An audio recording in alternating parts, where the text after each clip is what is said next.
Que a paz de Jesus esteja em nossos corações. Chico Xavier é uma figura pública por demais conhecida de todos nós. Então, eu não pretendo fazer aqui a sua biografia. Nem preciso dizer que ele foi médium dos mais notáveis que o mundo já viu.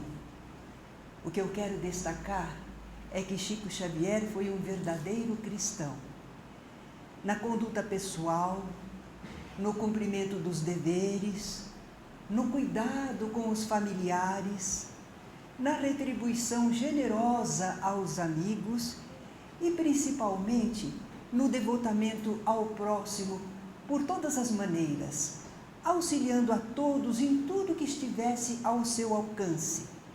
A presença junto ao leito dos enfermos, a ajuda material e consolo aos sofredores e o estímulo aos trabalhadores do bem. Atento ao de graça recebestes, de graça dai, ele jamais auferiu qualquer lucro ou vantagem com nenhum dos 450 livros que ele psicografou. E quanto lhe ofertavam presentes, doações em dinheiro, imóveis, ele passava adiante desprendidamente. Eu me recordo de uma entrevista do Clodovil, aquele célebre estilista, não é? Ele disse que levou de presente para Chico Xavier um relógio de ouro. E enquanto conversava com o Chico e observava ali o ambiente, foi percebendo que o Chico recebia presentes e os passava logo às mãos de mais alguém. E pensou, já sei onde vai o meu relógio de ouro. Não ia ficar com o Chico, não é? Um cristão assim é de admirar que ele atraísse espíritos também cristãos, sinceros e atuantes, que o amparavam sempre em todas as suas atividades. E nada mais natural também que na obra mediúnica de Chico Xavier encontremos uma constante, que é a tônica do Evangelho, exarada em verso, prosa, nas mais diferentes formas literárias. Desde o seu primeiro livro, o portentoso Parnaso de Além-Túmulo, publicado em 9 de julho de 1932. Ele tinha então apenas 22 anos, mas havia recebido as poesias anos antes. Em palavras minhas, com que ele abre o livro, ele fala das reuniões primeiras, aquelas reuniões mediúnicas de que ele participava no lar de José Hermínio Perácio e de Dona Carmen Pena Perácio. Ele cita que naquelas reuniões memoráveis, a moral profunda que era ensinada estava baseada nas páginas esplendorosas do Evangelho de Jesus. Mas interessante, não atraía muitos assistentes. Apesar disso, o pequeno grupo perseverava. E Chico não desanimou na psicografia. E ele narra que eram continuamente essas psicografias fragmentos de prosa sobre os evangelhos. Em agosto de 1931, ele começou a receber as poesias que vieram a constituir o Parnaso de Além-Túmulo, lançado a público em dezembro daquele ano. As poesias todas de Parnaso do Além-Túmulo, elas não fogem ao sentido moral da mensagem do Cristo.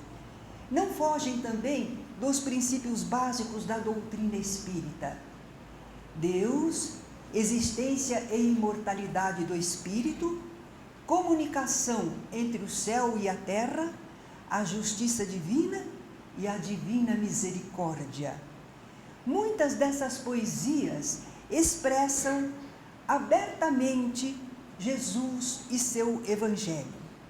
Alberto de Oliveira, o poeta, em vida, ele duvidava da realidade espiritual, mas agora, do lado de lá, através da pena de Chico Xavier, escreve um soneto intitulado Jesus, que termina da seguinte forma: do mundo é a escuridão que sepulta a quimera, e no escuro vulcão só Jesus persevera, como a luz imortal do amor que nunca morre.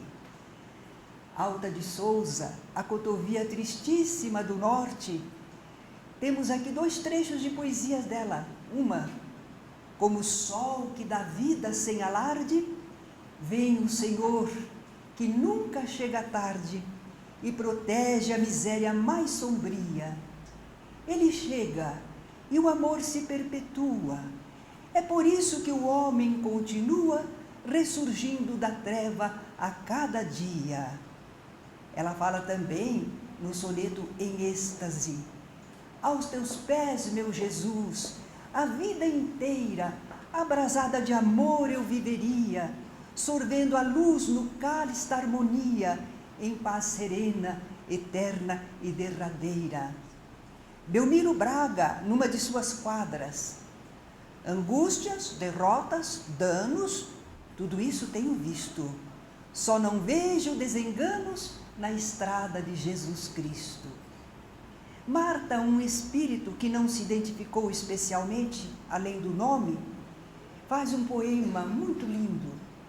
Jesus foi na terra a mais perfeita encarnação do amor divino. E ainda hoje, nos dias amargurados que transcorrem, é para a humanidade a promessa da paz, o manto protetor que abriga os aflitos e os infelizes. Carmen Sinira, em Viajor e a Fé. Venha o Mestre que ampara os pobrezinhos, que esclarece e conforta os sofredores. Pois com o mundo uma flor tem 1000 espinhos, mas com Jesus um espinho tem 1000 flores. Casimiro Cunha, bendizei, pois, a Jesus, o mestre da caridade, o luzeiro da bondade, o grande mestre do amor. Vemos, portanto, como o Evangelho é lembrado e cantado nas poesias recebidas mediunicamente por Francisco Cândido Xavier. Mas vamos ao campo da prosa. Humberto de Campos, grande escritor brasileiro, desencarnara a 5 de dezembro de 1934, no Rio de Janeiro. Logo no ano seguinte, ele já se apresentava à visão espiritual de Chico Xavier. E em 1937, a FEB começou a publicar livros de Humberto de Campos através do médium mineiro. O primeiro foi Crônicas de Além-Túmulo. Mas vamos destacar em 1938, Brasil, coração do mundo, pátria do Evangelho. Na página de abertura, Humberto de Campos fala que Jesus transplantou da Palestina para a região do Cruzeiro a árvore magnânima do seu Evangelho, a fim de que os seus rebentos delicados florescessem de novo, frutificando em obras de amor para todas as criaturas. Não obstante todas as surpresas das ideologias modernas, a lição do Cristo aí está no planeta, aguardando a compreensão geral do seu sentido profundo. A sublime exemplificação do Divino Mestre, na sua expressão pura e simples, só pede a humildade e o amor da criatura para ser devidamente compreendido. E os verdadeiros aprendizes, os crentes sinceros, no poder e na misericórdia do Senhor, esperam com os seus labores obscuros o advento da cristianização da humanidade. Não é mesmo que nós estamos esperando o advento da cristianização da humanidade? Mas enquanto isso estamos trabalhando no anonimato, aguardando o mundo melhor de amanhã. Todas essas lutas nada mais representam do que experiências penosas, por abreviar a compreensão geral das leis divinas no porvir. É mesmo, a humanidade ainda não entende bem essas leis divinas, mas vivendo e exemplificando. Se somos cristãos, nós estamos ajudando a humanidade a entender o significado e o valor dessas leis divinas. serenos na sua resignação e na sua sinceridade, conhecem ainda que as lições do Evangelho não são símbolos mortos e aguardam, cheios de confiança no mundo espiritual, a alvorada luminosa do renascimento humano. Sim, nós sabemos que por agora só estamos preparando o advento do mundo melhor de amanhã. Nós temos essa esperança, essa certeza e trabalhamos por isso. Nessa abençoada tarefa de espiritualização, o Brasil caminha na vanguarda. E Humberto de Campos conclama a todos nós, cristãos brasileiros: consideremos o valor espiritual do nosso grande destino. Engrandeçamos a pátria no cumprimento do dever pela ordem e traduzamos a nossa dedicação mediante o trabalho honesto pela sua grandeza. Como nos emocionamos sentindo a vibração destas palavras de Humberto de Campos. Consideremos, acima de tudo, que todas as suas realizações hão de merecer a luminosa sanção de Jesus, antes de se fixarem nos bastidores do poder transitório e precário dos homens. Nós queremos que a mensagem de Jesus se fixe nas leis humanas. Antes disso, porém, as nossas atividades terão de merecer a sanção, a aprovação de nosso Mestre. Nos dias de provação, como nas horas de venturas, estejamos irmanados numa doce aliança de fraternidade e paz indestrutível. Dentro dessa esperança, nós devemos considerar as claridades do futuro. Não nos compete estacionar em nenhuma circunstância, e sim marchar sempre com a educação e com a fé realizadora ao encontro do Brasil, na sua admirável espiritualidade e na sua grandeza imperecível. É uma mensagem de patriotismo e de cristianismo, não é verdade? Se nós estivermos lendo, meditando, sentindo, nós ouviremos esse apelo comovido e comovente de Humberto de Campos. Em 1939, ele publicou Novas Mensagens, em 1941, Boa Nova. Aqui ele faz um comentário jocoso e interessante. Ele diz, pelo enfoque diferente que ele está dando às suas crônicas, que agora ele faz lá do além, alguns perguntarão: será que Humberto de Campos foi promovido a ministro evangélico? Mas ele explica, é que existem espíritos esclarecidos e espíritos evangelizados.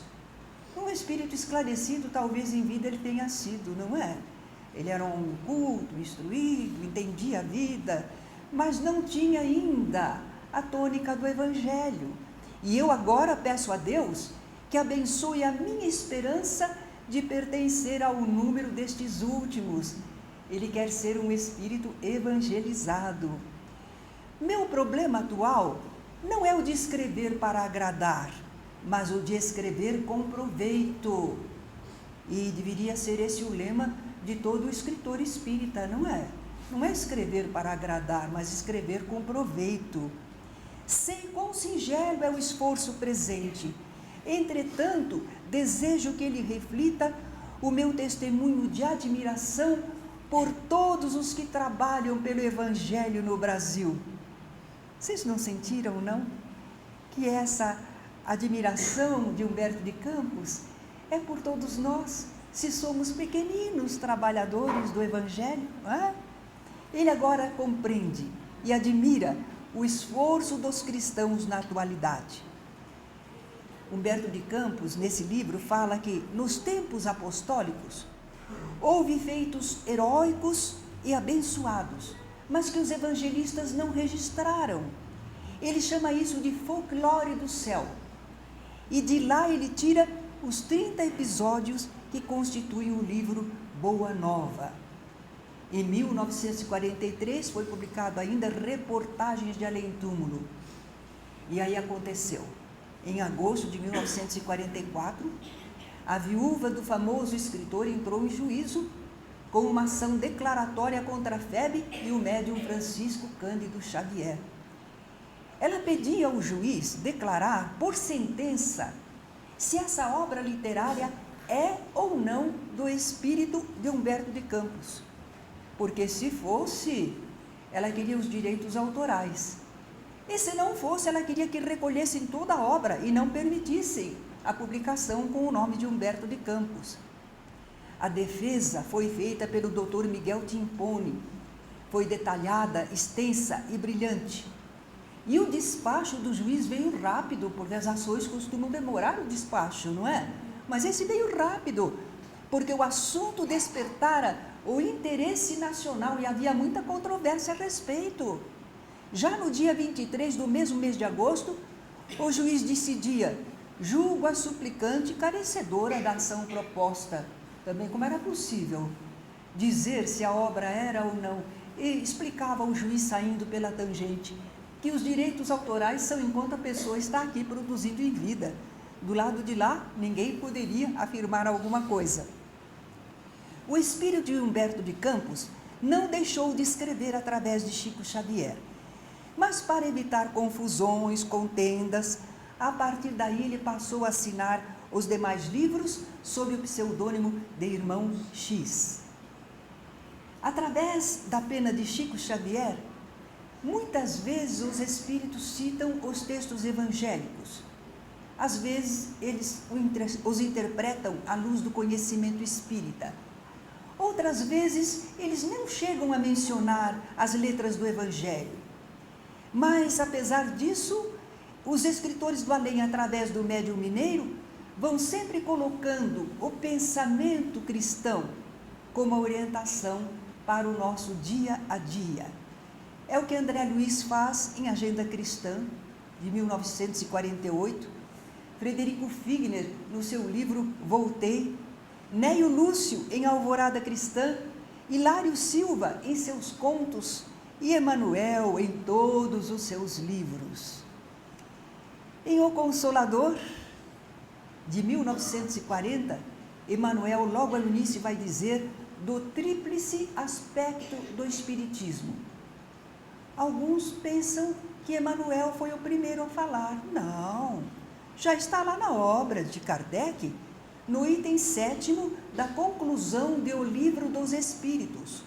Diz Kardec: o Espiritismo se apresenta sob 3 aspectos diferentes: o das manifestações, o dos princípios e da filosofia que delas decorrem, e o da aplicação desses princípios.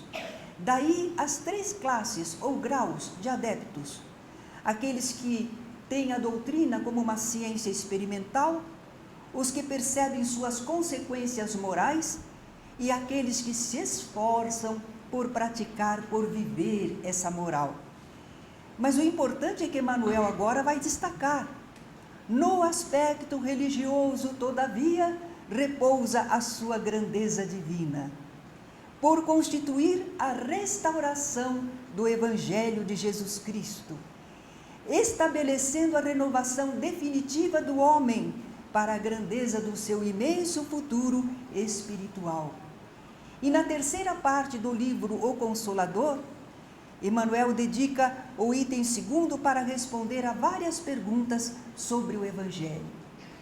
Não podemos esquecer a série maravilhosa de exegese evangélica, Caminho, Verdade e Vida, Pão Nosso, Vinha de Luz e Fonte Viva. Mas também não podemos esquecer os romances de Emmanuel. Usualmente, os romances na atualidade apresentam heróis ou heroínas que são personalidades bem comuns. São pessoas que gozam os prazeres que podem. Se não podem gozar, revoltam-se. Buscam sempre e muitas vezes conseguem o happy end, o triunfo na vida do mundo, a realização de seus amores, e viveram felizes para sempre.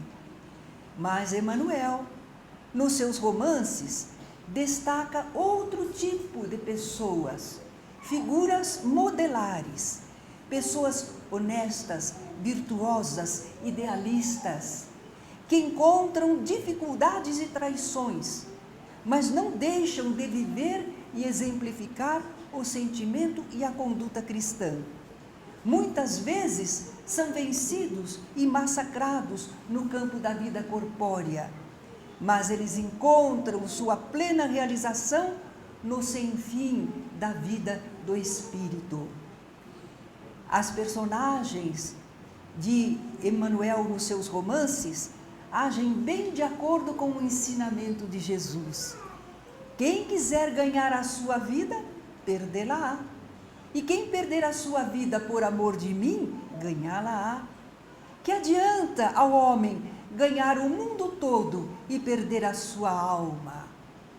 Vamos ver o primeiro dos romances de Emmanuel, Há 2000 anos. Certamente é um livro autobiográfico, porque ao princípio ele já diz: agora verificareis a extensão de minhas fraquezas no passado, a fim de que a minha confissão seja um roteiro para todos. Emmanuel vai expor as suas lutas, os seus erros, para que nós estejamos mais vigilantes e não incidamos nos mesmos problemas. O entrecho, o enredo de Há 2000 anos. Ano 31 da nossa era, Públio Lentulus, senador romano, sua esposa Lívia e a filha Flávia estão em Roma. Ele conversa com o seu amigo Flamínio Severus. Fala da sua aflição porque a filhinha está leprosa. Menciona um sonho vívido em que recorda ter cometido ações criminosas em outra vida. Ele deixa entrever que poderia ter sido a reencarnação de Públio Lentulus Sura, seu bisavô paterno, que morreu estrangulado na Revolução de Catilina. O amigo Flamínio sugere que a família viaje para a Palestina. Públio poderá descansar e quem sabe os novos ares ajudem no restabelecimento da pequenina Flávia. E a família viaja para a Palestina, fixa em Jerusalém. Lívia vem a conhecer Jesus e se interessa pela mensagem do Mestre e fica esperançosa da cura da filha. O mesmo não acontece com o orgulhoso senador romano. Ele chega a ter um encontro com Jesus e obtém a cura da filha, mas não se rende à evidência do poder do Mestre, da dádiva concedida. Um momento que emociona muito no livro é quando Lívia canta a composição que Públio lhe dedicara na mocidade, que ficou conhecida como Alma Gêmea. A parte inicial da letra está no capítulo 4 da primeira parte do livro e mostra aquela harmonia que havia entre Públio e Lívia no começo do seu relacionamento. Esse poema inspirou a vários confrades colocarem música em seus versos. Eu também o fiz e me permito apresentar a melodia que me foi inspirada. Alma gêmea de minha alma, flor de luz da minha vida, sublime estrela caída das belezas da amplidão. Quando eu errava no mundo, triste só no meu caminho, chegaste devagarinho e encheste meu coração.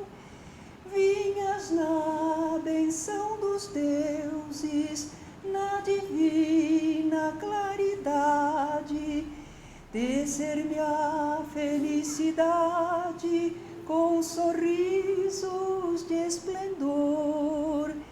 És meu tesouro infinito, juro-te eterna aliança, porque sou tua esperança, como és todo meu amor. A letra só vai se completar no capítulo 4 da segunda parte. Lívia fora abandonada por Públio. Acreditando em calúnias, ele a julgara infiel. Finalmente ele soube da verdade. Lívia é inocente e ele está às portas da reconciliação com a esposa. Aguarda apenas que se realize uma cerimônia em que ele vai receber muitas honrarias. Aí então, de público, ele demonstrará a Lívia todo o seu afeto.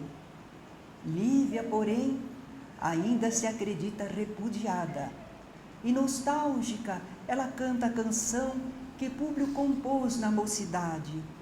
Sem que a esposa o veja, Públio a está escutando.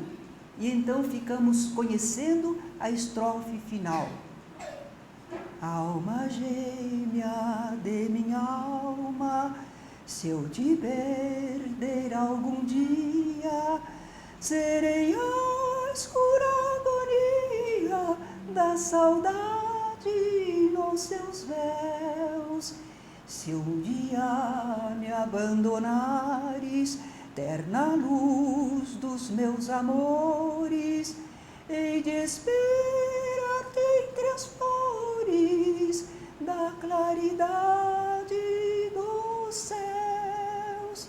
Mais tarde, Públio Lentulus está no circo, no camarim de honra do imperador, coroado de rosas como os triunfadores.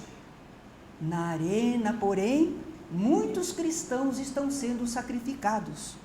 É um espetáculo sangrento que impressiona desagradavelmente a Públio. O que ele não sabe é que Lívia está entre aqueles que estão sendo sacrificados. Ela fora com a serva Ana a uma das reuniões secretas, daquelas práticas primitivas do cristianismo, e ali acabara presa, em meio a outros cristãos.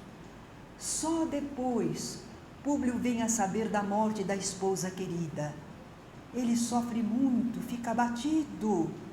Além disso, um filho deles fora sequestrado na infância e ele não tem notícias ainda do filho, apesar das buscas incessantes. Então ele está muito entristecido. Com tanto sofrimento, Públio, pouco a pouco, sente que o seu orgulho vai se abrandando. Além disso, ao redor dele, há bons exemplos de cristãos e vão tocando o seu coração, e ele começa a aderir às ideias de Jesus. Mas ele ainda é um romano, ele serve ao imperador, e ele é mandado a Jerusalém para combater os israelitas que estavam resistentes ao sítio da cidade pelo exército romano. Havia muitos peregrinos na cidade, porque era a festa dos pães ázimos.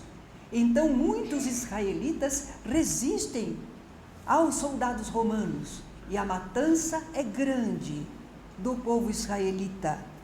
Ao final, a cidade estava sendo dominada já pelos romanos, invadida. Mas Públio e um amigo dele foram aprisionados por algum dos israelitas resistentes. O amigo foi morto, e Públio vai perder a visão sob o aço da lâmina ardente manejada pelo seu filho Marcos, que fora raptado e criado por um seu inimigo. Marcos não sabe que está cegando o seu próprio pai. Libertado e ajudado, Públio consegue perdoar ao responsável pelo rapto do seu filho e também responsável pela sua cegueira. É em Pompeia, no ano 79, que tudo termina, numa catástrofe natural que a história guardou e Emmanuel relata no capítulo final do livro, nos derradeiros minutos de Pompeia. Nessa destruição de Pompeia, morrem Públio, seus familiares e servidores, mas Lívia e os amigos espirituais os acolhem com carinho na vida do além. Outro livro de Emmanuel 50 anos depois. De certa forma, é a continuação da saga daquelas figuras. Públio Lentulus agora é o escravo Nestório. Ele está reencarnado na condição de um escravo, que é para reparar os desmandos e arbitrariedades que ele cometera na existência anterior contra humildes escravos.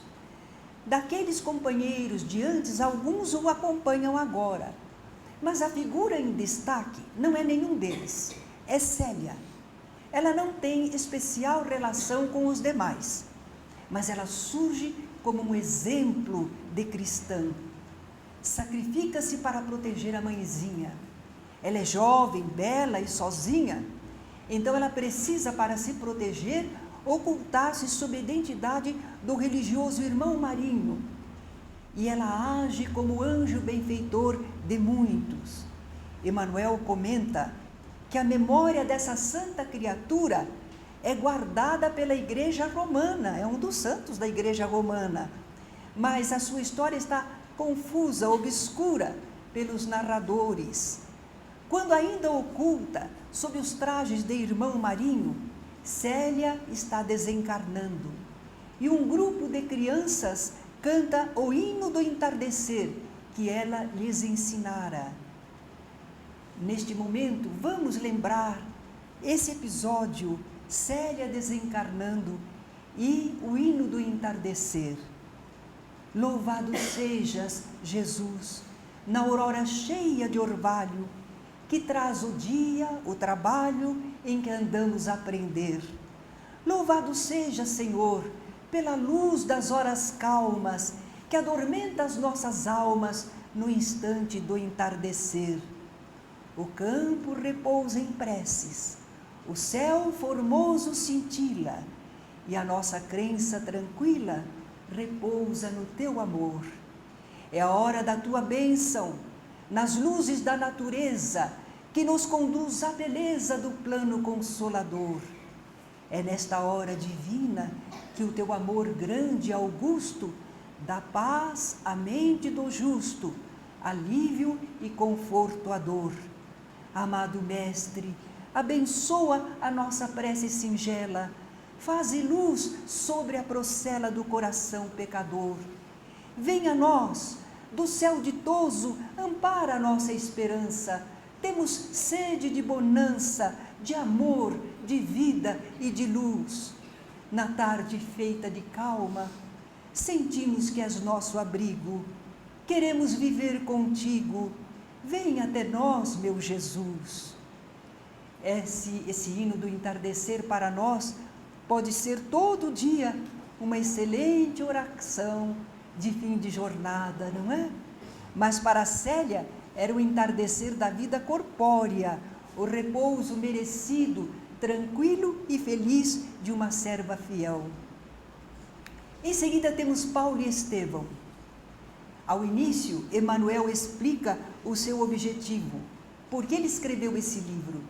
Ele quer que o exemplo do grande convertido, o apóstolo Paulo, se faça mais claro em nossos corações, a fim de que cada discípulo possa entender quanto lhe compete trabalhar e sofrer por amor a Jesus Cristo. Eu não vou comentar esse livro não, porque o nosso companheiro Haroldo Dutra Dias vai amanhã fazer uma linda palestra sobre os aspectos históricos dos romances de Emmanuel. Mas é verdade que o livro todo revive os dias do cristianismo primitivo, na vivência dos apóstolos e discípulos naqueles primeiros tempos. E temos em seguida Renúncia. Eu acho que esse livro merecia já um filme, não é? Renúncia, grande filme de época. Começa num plano sombrio do mundo espiritual. Espíritos culposos comentavam preocupados os projetos que eles queriam fazer, atividades futuras para se redimirem, mas eles temiam falir outra vez. Um deles, Pólux, ora a Jesus, pedindo que Alcione, espírito sublimado, o ajude e venha falar com ele antes da partida dele para o mundo terreno. Alcione lhe aparece, encoraja-o, diz que pedirá a Jesus para também reencarnar e ajudá-lo com seu devotamento e orientação. Na reencarnação de Pollux é a busca de alguém pela própria redenção. Na reencarnação de Alcione, nós temos o sacrifício por amor. A reencarnação de ambos é o tema principal do livro Renúncia. E Emmanuel diz que é uma história real, que se passa no século de Luís XIV, em França, Espanha, Irlanda e América. Na primeira parte, temos a história de Cirilo, de origem irlandesa, e Madalena, de origem espanhola. Eles se conhecem em Paris, na França. Eles vão ensejar a reencarnação para Alcione, vão ser seus pais. Mas a filha ainda não nascera. Madalena estava grávida apenas quando Cirilo precisou partir para a América para cuidar de terras da família. Ele já estava para voltar e buscar a esposa quando é informado de que ela morreu. Houve um surto de varíola na capital francesa e ela morreu. É notícia falsa, mas foi bem forjada, com documentos, um túmulo, e Cirilo acredita. Anos depois, apesar de ainda estar muito triste, por insistência da família, Cirilo casa com sua prima Susana, justamente a autora da farsa da morte de Madalena. Em Paris, Madalena não sabe que a deram por morta, e ela não entende por que Cirilo não volta para buscá-la. Mas ela também recebe uma notícia falsa, forjada pela mesma Susana. Cirilo falecera num naufrágio. Madalena, desolada, com sua filhinha Alcione, então retorna à Espanha, ao seu país natal, e se fixam em Ávila. Mas Madalena alimenta ainda uma esperança de um dia ir até a América para se inteirar melhor como foi a morte de Cirilo. Em Ávila, elas encontram o padre Damiano, que se faz um protetor e orientador espiritual para Madalena e sua filhinha Alcione. Na segunda parte do livro é que vai surgir Pollux. Ele não reencarnou, agora ele vai surgir. Em família de pai de origem irlandesa e mãe espanhola. Ele recebe o nome de Carlos Clenaghan e se torna padre católico. Ele é sobrinho do padre Damiano. Ao chegar a Ávila, o padre Carlos Clenaghan conhece a jovem Alcione e se apaixona por ela. Alcione, apesar de amá-lo também, procura fazer que ele se atenha ao cumprimento dos seus deveres de sacerdote, porque nesse cumprimento dos deveres, ele poderá encontrar sua redenção espiritual.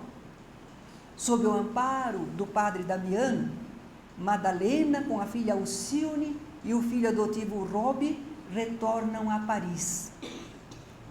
Eles estão pobres, carentes, e Alcione tem uma ideia para conseguir recursos e socorrer a mãe e também o padre Damiano.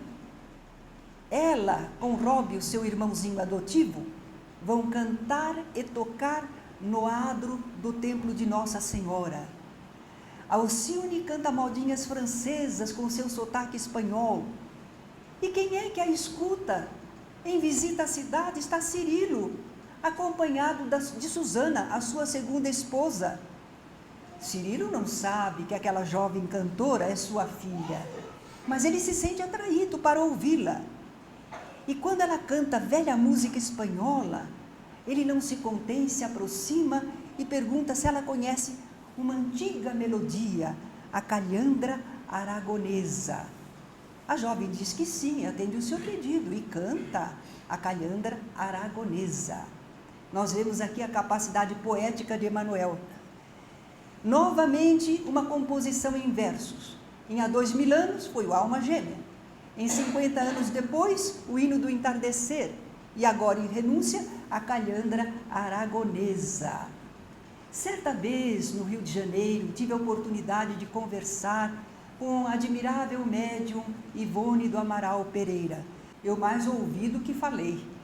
E a Ivone do Amaral Pereira, em certo ponto, comentou comigo que, como está no livro dos médiuns, que cada médium tem uma aptidão especial e os espíritos procuram utilizar essas aptidões para aquilo que desejam transmitir. Ela disse que alguns médiuns possuem aptidão para a linguagem poética, mas outros não. Ela, por exemplo, não recebia jamais poesia. Prosa excelente, mas poesia não.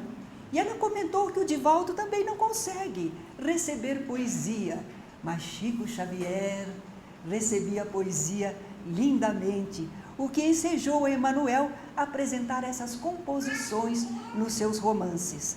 Da calhandra aragonesa, eu conheço uma melodia, graças a uma fitinha cassete que me deram, peças musicais de Gerson Sestini, acredito que seja dele, a melodia, cantada por Cleusa de Penaforte, uma contralto poderosa. Mas eu me atrevo também a trazer para vocês como seria essa melodia. No manto da noite, amiga, ouve esta velha cantiga, guarda no peito a canção da calhandra do caminho, que errava sem ter um ninho na verdura de Aragão.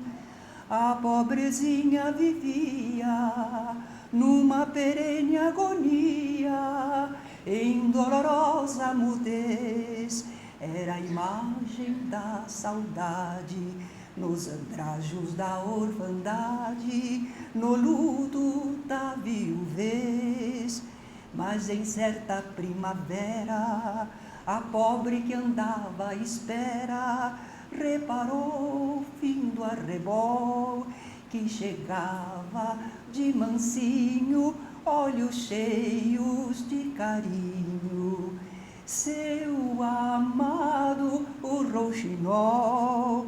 Desde essa hora divina, a calhandra pequenina, que errava de déu em déu, enfeitou-se na vitória, encheu-se de vida e glória, cantando no azul do céu.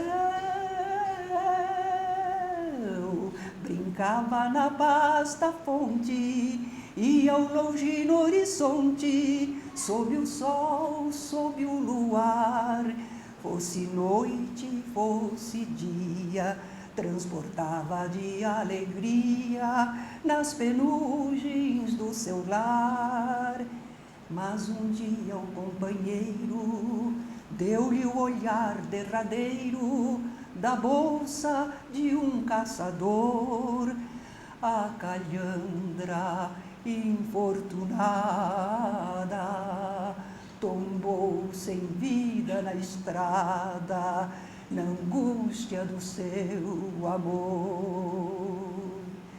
No manto da noite, amiga, ouve esta velha cantiga, guarda no peito a canção da calhandra do caminho, que errava sem ter um ninho na verdura de Aragão. Cirilo ouviu comovido e ao final ofereceu à jovem cantora, que ele ignorava ser sua filha, uma generosa dádiva de 300 francos. Alcione veio a trabalhar na casa de Cirilo e de sua família. E pelos nomes ela acabou percebendo que se tratava de seu pai. Mas ela não se rebela como sua filha, porque sente a animosidade de Susana. Padre Damiano, doente, veio a desencarnar. Antes ele aconselhou Alcione a cuidar da mãe, e se ela precisasse de amparo, que procurasse Carlos, considerando-o como um irmão.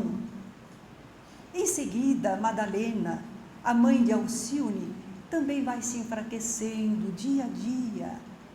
Por isso, Alcione precisa faltar ao serviço lá na casa do seu pai. Mas ela não quer que aquela família venha visitar sua mãezinha, porque ela sabe que eles irão reconhecê-la. Ela não quer que isso aconteça, mas ela não consegue evitar a visita. Carlos e Susana vêm para visitar a mãe de sua empregada, Alcione. Cirilo, atônito, vê que é Madalena. E ela, Madalena, que supunha Cirilo morto, pensa que ele está ali em espírito apenas. Ela está agonizante, mas ela fica alegre de ver Cirilo. Fala da filha Alcione e em seguida ela desencarna. E aí vem todas as explicações do que aconteceu, quem fez o quê. Cirilo não resiste às emoções e à tristeza, vai definhando e também vem a desencarnar. A história não terminou ainda, porque Alcione está aqui no mundo. Ela declina da herança do pai e continua ajudando Susana, a causadora da infelicidade de Cirilo e de Madalena. Susana está enlouquecida pelo remorso. Ela já não está bem mentalmente. No meio daquelas traições, humilhações e dificuldades, Alcione permanece como exemplo de cristã. O mesmo não acontece com Carlos. Ele se desviara do dever, abandonou a batina. Aliás, ele havia procurado Alcione, mas ela não pudera segui-lo, porque precisava assistir a mãe enferma. Carlos se afastara revoltado, não compreendera a renúncia da jovem. Ao fim da sua missão junto à mãe, e depois de terminado o seu trabalho junto à família do pai, Alcione pensa no seu amado, resolve retornar a Ávila, na Espanha. Ela vai procurar Carlos para finalmente se unirem, mas o encontra casado. Então, Alcione ingressa num convento carmelita, tornando-se Maria de Jesus crucificado. E Carlos Clenaghan, traído pela mulher dele, se desliga dela, volta à França e retoma a batina. Mas ele não retoma a batina por idealismo cristão, religioso. Ele quer agora o predomínio material, vencer, dominar. Alcione tornou-se subpriora da instituição carmelita em que ingressara. A religiosa titular estava muito enferma e confiava em Alcione. Mas Alcione não ficou nas sombras do claustro. Ela se dedicava a trabalhos nobres de serviço ao próximo. E sua atividade desagradava ao capelão inspetor, que era um mau religioso, que procurava ensejo para suas aventuras indignas, mas não estava encontrando nas religiosas dali. Alcione relata o caso à priora, que a encarrega de tentar chamar o religioso ao bom senso. Quando Alcione procura chamar aquele mau religioso ao bom senso, acaba por atrair para si a ira daquele mau sacerdote, que a denuncia ao Santo Ofício sob várias acusações falsas e a remete a Madrid para ser julgada. A ação inquisitorial é dirigida por Frei José do Santíssimo. Mas ele apenas está atendendo ao pedido de um amigo, ele não se interessa pela prisioneira. Ele sequer chega a ver Alcione. Só que as providências para o julgamento se demoram e Alcione começa a definhar na prisão. Aí 10 meses depois vão contar ao inquisidor e ele então resolve interrogá-la pessoalmente. Quando se defronta com a prisioneira, é por ela reconhecido: Carlos. Sim, o inquisidor era o próprio Carlos. Agora ele se desespera ante a dolorosa realidade. Alcione ainda o conforta, estimula-o a recomeçar, renova o testemunho do seu imorredouro amor por ele e serenamente desencarna, regressando ao plano espiritual nimbada de luz. É um livro comovente, daria um lindíssimo filme de época, não é? E que naturalmente estimularia muito o sentimento cristão. Outro romance é Ave Cristo. Episódios da história do cristianismo no século III, quando a doutrina do Cristo começa a sofrer deturpações. Na página de abertura, uma saudação, Ave Cristo, daí vem o nome do livro. E Emmanuel conta que hoje, como outrora, na organização social em decadência, Jesus avança no mundo, restaurando a esperança e a fraternidade, para que o santuário do amor seja reconstituído em seus legítimos fundamentos. É uma ideia divina, mas ela requisita braços humanos. A bênção do céu exige recipientes na terra. Os recipientes somos nós, receber a mensagem. O Espiritismo, que atualmente revive o apostolado redentor do Evangelho, em suas tarefas de reconstrução, clama por almas valorosas no sacrifício de si mesmas para estender-se vitorioso. Há chamamentos do Senhor em toda parte. Quebram-se as fronteiras do além para que as vozes inolvidáveis dos vivos da eternidade se expressem, consoladoras, convincentes, proclamando a imortalidade soberana e a necessidade do divino escultor em nossos corações, a fim de que possamos atingir a nossa fulgurante destinação na vida imperecível. Então, Emmanuel diz que ele alinhou as reminiscências deste livro, mas não para romancear, para fazer literatura de ficção. Ele quer trazer a nós o cristianismo redivivo na seara espírita. É uma breve página da história sublime dos pioneiros de nossa fé. E ele nos exorta que o exemplo dos filhos do Evangelho, naqueles tempos pós-apostólicos, nos inspire a todos hoje a simplicidade e o trabalho, a confiança e o amor, com que eles sabiam abdicar de si próprios em serviço do Divino Mestre. Que, como eles, nós saibamos transformar espinhos em flores, pedras em pães, nas tarefas que o Alto depositou em nossas mãos. O excelso benfeitor, acima de tudo, espera de nossa vida o coração, o caráter, a conduta, a atitude, o exemplo e o serviço pessoal incessante. São esses os únicos recursos com que poderemos garantir a eficiência da nossa cooperação em companhia de Jesus na edificação do reino de Deus. Suplicando-lhe assim nos ampare o ideal renovador, nos caminhos de árdua ascensão que nos cabe trilhar, repetimos com os nossos veneráveis instrutores dos primeiros séculos da Boa Nova: Ave Cristo, os que aspiram à glória de servir em teu nome, te glorificam e saúdam. Esta saudação me comoveu muito quando eu li pela primeira vez o livro Ave Cristo. E ficamos sabendo que os gladiadores, aqueles lutadores, quando desciam a arena do circo romano, eles desciam para uma luta implacável com os seus contendores. Era a luta de morte. Mas eles clamavam: Ave César, os que vão morrer te saúdam. Os cristãos, porém, quando eram levados ao sacrifício na arena, porque eles não abjuravam ao Cristo, porque não juravam lealdade aos deuses, não faziam sacrifícios àquelas imagens, eles clamavam: Ave Cristo, os que vão viver para sempre, te glorificam e saúdam. Como é comovente essa saudação dos cristãos, esse Ave Cristo.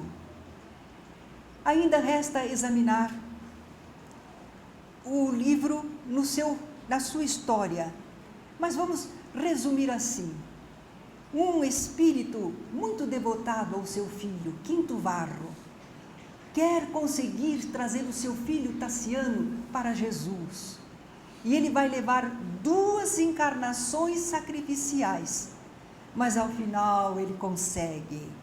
Ele consegue que seu filho, enfim, sinta a presença de Jesus. Agora sim, ele diz que sente o poder do Cristo nele. Agora ele também se sente cristão. É a recompensa de Quinto Varro.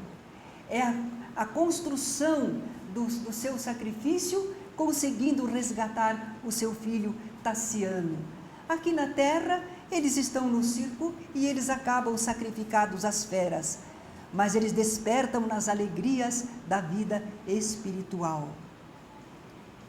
Há 70 anos atrás, na década de 1940, além das obras básicas, que livros espíritas romanceados havia ao alcance do leitor comum? A Vingança do Judeu, A Barqueira do Júcar, quem é da velha guarda deve estar lembrando, O Rosário de Coral e os livros de Rochester, que não são propriamente espíritas, mas era o que havia. E então, de Zilda Gama, e então surgiram os livros psicografados por Chico Xavier, as crônicas de Humberto de Campos, os romances de Emanuel, há 2000 anos, 50 anos depois, Paulo Estevão, Renúncia, Ave Cristo. Eu me lembro bem como a nossa geração se emocionava com a leitura dessas obras. Era um alimento espiritual. A gente via nos personagens vivendo, a gente via a realidade do ideal cristão. Nós nos sentíamos profundamente motivados a imitar esses vultos evangélicos. Foi através da obra mediúnica de Chico Xavier que os Espíritos do Senhor nos alimentaram o sentimento cristão e despertaram em nós o idealismo do bem. Quero crer que as gerações atuais continuem a percorrer com emoção superior essas páginas tão bem escritas, comovedoras, que eles também se toquem por esses exemplos edificantes de verdadeiros cristãos, que tudo enfrentam sem perder a fé, sem abdicar da reta conduta. Esses livros nos comovem e inspiram para o bem. Eles são da lavra dos Espíritos, é verdade. Vieram do mais alto para os nossos corações, mas só os temos porque Chico Xavier se fez a ponte indispensável e abençoada para que eles chegassem às nossas mãos e aos nossos olhos. Abnegada e disciplinadamente, dia e noite, Chico se fez o intérprete, o intermediário das palavras, pensamentos e sentimentos cristãos dos mensageiros do Senhor. Ele era apenas um ser humano, mas em nada desmereceu a obra dos Espíritos. Ele exemplificou humildade, trabalho, honestidade, desprendimento pessoal, fidelidade ao ideal espírita, devotamento ao serviço ao próximo, e ele perseverou no bem até o fim de seus dias. 30 de junho de 2002, por volta das 19h30, e no meio da alegria do povo, como consta que ele desejava, não é? O Brasil se sagrava pentacampeão de futebol. Graças ao Senhor, porque nos enviou os bons espíritos, e pelo médium que os interpretou tão correta e eficientemente.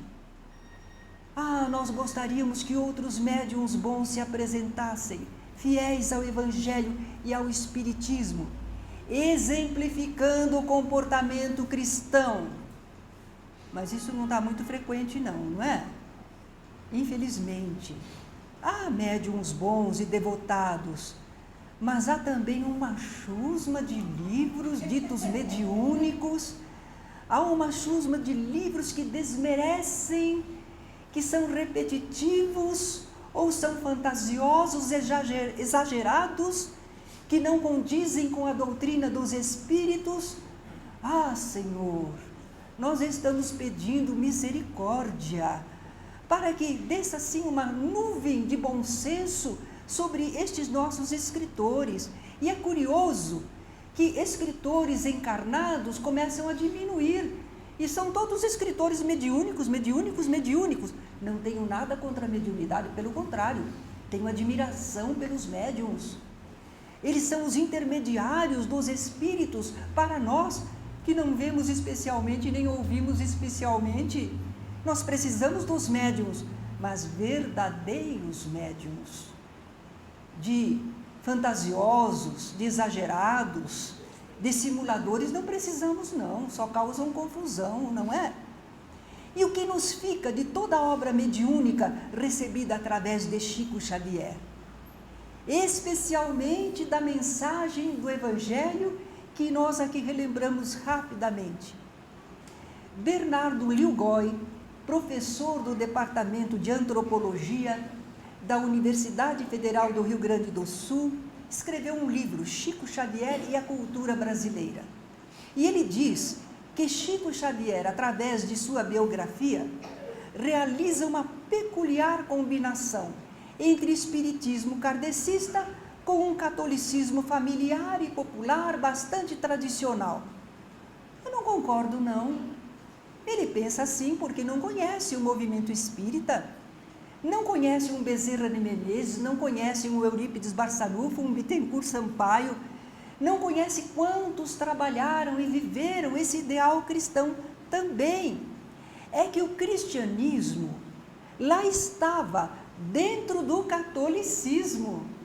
É baseado todo na mensagem de Jesus, só que estava mesclado a dogmas, exterioridades.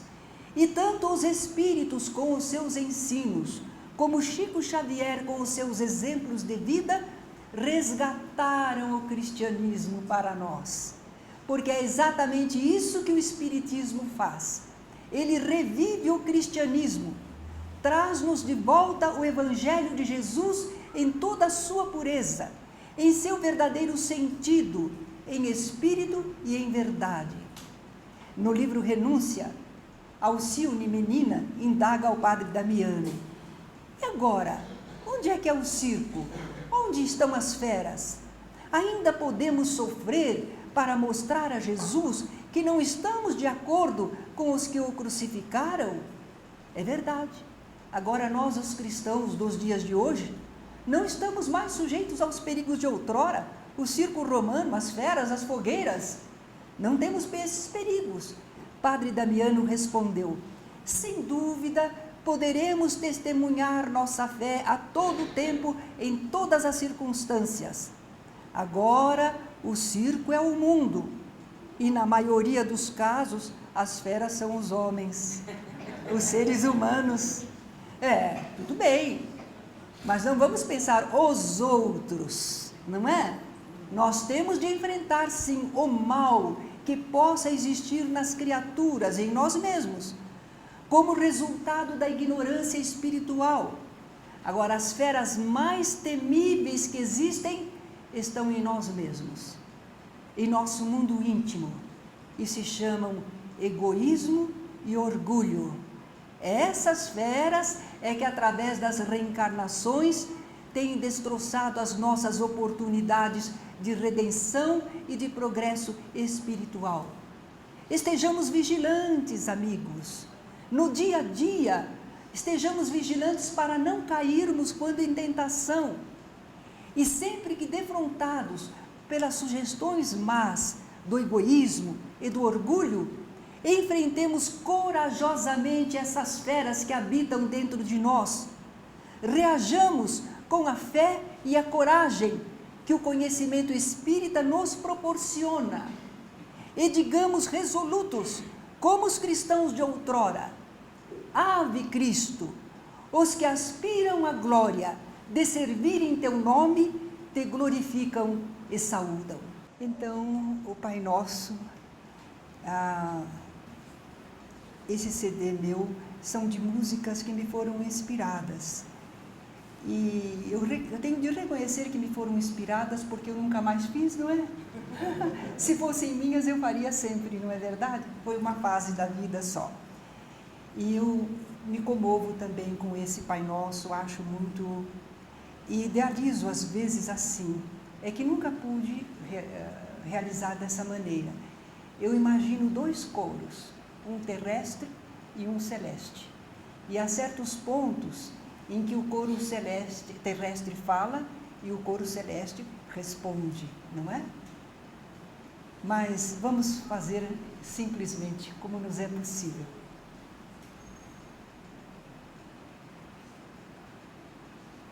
Pai nosso que estais nos céus, santificado seja o vosso nome, venha a nós o vosso reino, seja feita a vossa vontade, assim na terra como no céu, assim na terra como no céu. O pão nosso de cada dia dai-nos hoje, perdoai as nossas dívidas, como perdoamos aos nossos devedores. Não nos deixeis cair em tentação, mas livrai-nos do mal. Mas livrai-nos do mal.